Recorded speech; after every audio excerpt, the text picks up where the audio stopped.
Hey guys, welcome to Make Money Count. Today we are going to be talking about a recent report that TD did that says that overall mortgage rates or mortgage payments across Canada are going down, which is confusing to me. I saw it.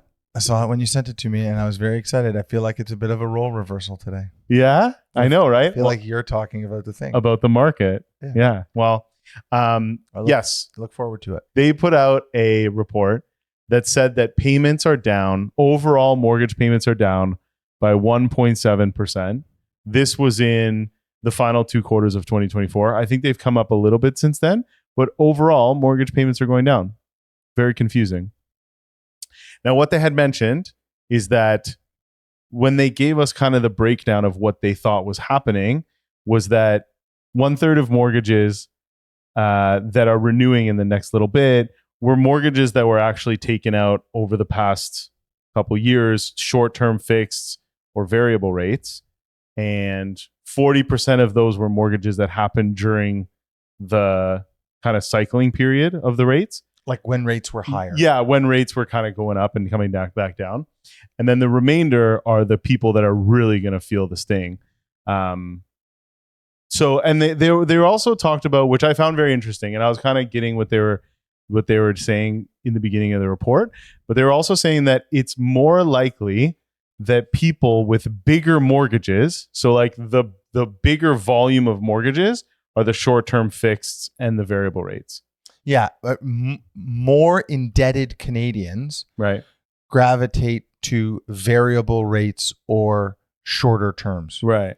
Not the 5-year fixed rate mortgage. Those are for lower, smaller mortgages. Right. So the larger quantum of mortgages, the 40% that you're talking about, is more likely to be switching to lower interest rates. Right.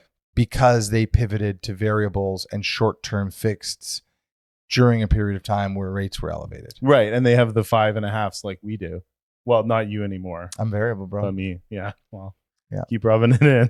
Listen, I think that the TD report doesn't necessarily say we're out of the woods. Right. And the data that we're seeing on delinquencies would indicate that maybe there is like a little bit more strain in the marketplace than this report even belies. Like I would be worried that these heavily indebted big mortgages that are coming up for renewal, maybe we're anticipating the variable rates to be lower than they are right now. And variable rate premiums maybe are changing. So rates aren't as low as they thought. And then the variable rate premiums changed. And even fixed rates are higher than we would have anticipated them to be because of really, it's the trade tariff uncertainty that's driving inflation.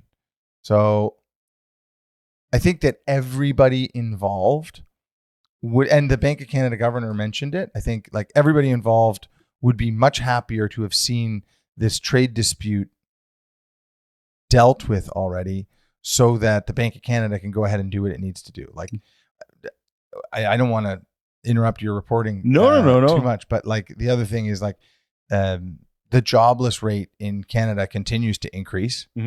There is no positive change on the horizon line for us. We're looking at kind of a continued decrease in employment in Canada and even certainty relating to trade with the United States, which I just don't think we're going to get, because I think that like you see the stuff that's getting thrown at us, right? Like pharmaceuticals, 200% tariff now, copper increased the tariff, like all of these things. It's impossible to have a coherent negotiation. And I don't know, like maybe at a certain point, the posture has to be a little bit more difficult. Right. And if that posture changes, we don't know what's going on inside those negotiations, but if the posture changes, then it just delays the negotiation out, which means that that Canadians see worse employment numbers, which means that and coupled with a possibility of inflation, which gets us into stagflation, which means that rates can't go lower, the economy drops lower. Like there's some weird stuff that could be happening on the horizon line. And I think that everybody would prefer that it wasn't there, inclusive of the Bank of Canada. And at a certain point, the Bank of Canada is going to have to start reading the impact on the economy as well as the future feared threat of inflation, which is why I continue to believe that on July 30th, we're going to see 25 basis points. Hopefully, that would be good news. Good news for this 1/3 anyways. Yeah, listen, For sure. I don't think it's going to do anything. Right. Is the problem. I mean, there's going to be little wins for individual borrowers, for sure. But yes, on the market on a whole, I don't think so either. And then going back to what you were saying, like you were kind of, it does paint a very rosy picture of what's going on right now. Right? Yeah. But it's not, that's definitely not the case, right? Like they were kind of saying like, Canadians are going to get through it. Like for sure, everyone's going to get through it, but it's going to be painful. Yeah. And there's a lot that we can do. Like, if you're part of this 4% or 40%, sorry, that are going to be coming up for renewal, that are going to feel the most impact, like the people who took 1.59% 5-year fixed 5 years ago. There's a lot of things that we can do.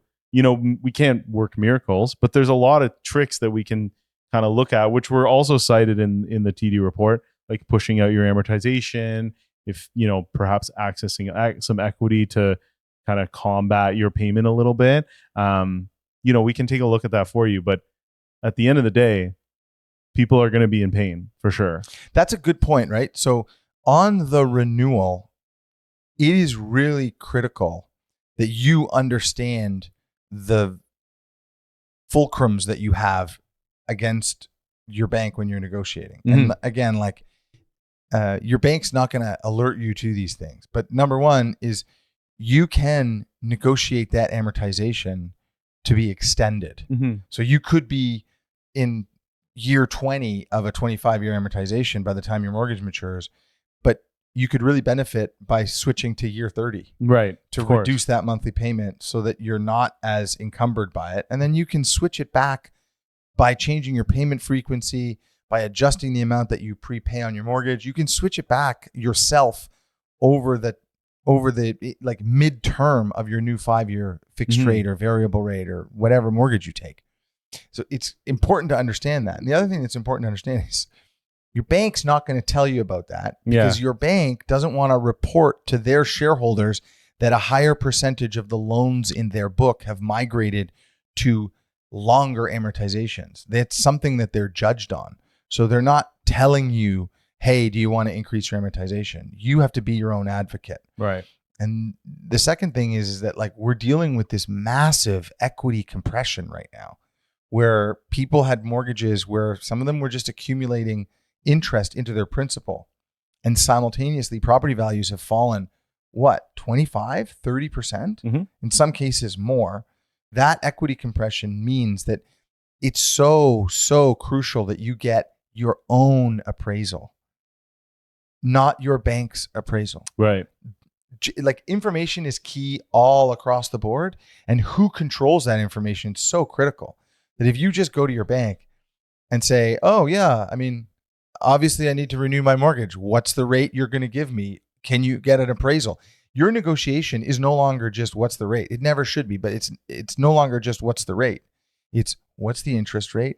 How much can I borrow? What's the value we're going to set my house at? What's the amortization I can get? And you need to play with those variables and more variables to make sure that you're optimizing your payment for the next 4 or 5 years of what will still be an uncertain market mm-hmm. and what will almost definitely include several additional rate drops. Right.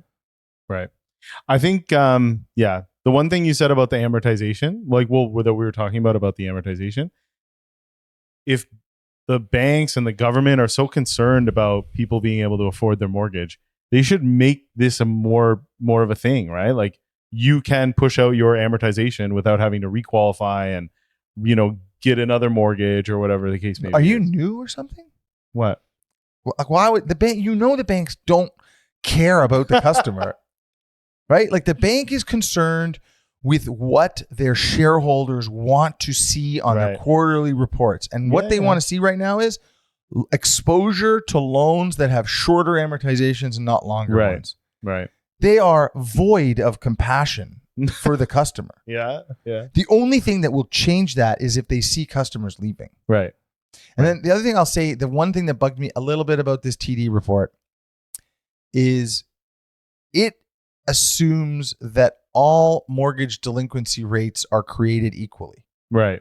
And there was a really good article in Better Dwelling. I don't know, Austin, if you can pull it up. Okay. So in this article, it talks about the rise of Canadian mortgage delinquencies. And if you look, there's a chart on here that hopefully we can pull up. Yeah. If you look, we are at a 4-year high. That doesn't sound like much. We're at like 22 basis points. Right. Mortgage delinquencies at 22 basis points. I kind of look at that and think like, ho hum. Like, okay. Yeah, not a big deal. Yeah. The one thing that's a little alarming is if you scroll a little further down. Okay. The one thing that's concerning is that the delinquency rate in Toronto is up 57% since the end of 2022. And it's at like a 10-year high. So that whoever's reading this stuff should be concerned about. Yeah. And now I'm going to put a little bit of lens on it to tell you why you should be even more concerned. It's because Canada, the Canadian consumer has been underserved by the banks. As a result of being underserved by the banks, mortgage investment funds have popped up. Alternative lenders have popped up, like our mortgage investment fund. Mm-hmm. And those mortgage investment funds do not report delinquencies to Equifax. Those alternative mortgage lenders don't report the delinquencies. So the borrowers that are in the higher interest rate, higher risk, more probable to be delinquent mortgages are extracted from the sample size. Right. No one's looking at those. Right. These are bank mortgages. That's the delinquency rate on the bank mortgages. Right. In the United States, that's not the case. So we compare our delinquency rate to the United States. Oh, Canada never. Our delinquency rates are way better than the United States. I mean, not so fast. And then the other thing is that the Americans measure their delinquency rates at 60 days. We do ours at 90. Right. So we like to pat ourselves on the back with having a really low delinquency rate. And some analyst at TD that wrote that report, trust me, I used to be an associate at an investment bank, right? Like I know the way these reports are written by smart, in my case, not smart people, but in the case now, smart people are writing these things and they're doing research, but they're just doing research. Right. They're not like embedded in the industry to know these nuances. Yeah, they're just taking in the information. When they take this information in and they say like everything's going to be fine, Canadians are going to have no problem. They're saying, well, I'm tracking delinquency rates and I don't see a big uptick, and proportionate to the increase in interest rates, the delinquency rates haven't moved much. So we can anticipate that in the future, based on this change in interest rates, this is what the effect on the delinquency rates are going to be. Right. But your information's wrong. Mm-hmm. So I think as far as that TD report is concerned, I worry about Canadians' ability to service their mortgages. I think that we can get a little too enamored with the data that we get from the Canadian banks, just like we can get a little too enamored with the banks telling us we're richer than we think. Thanks, guys. Tune in next week and like and subscribe or don't. Whatever.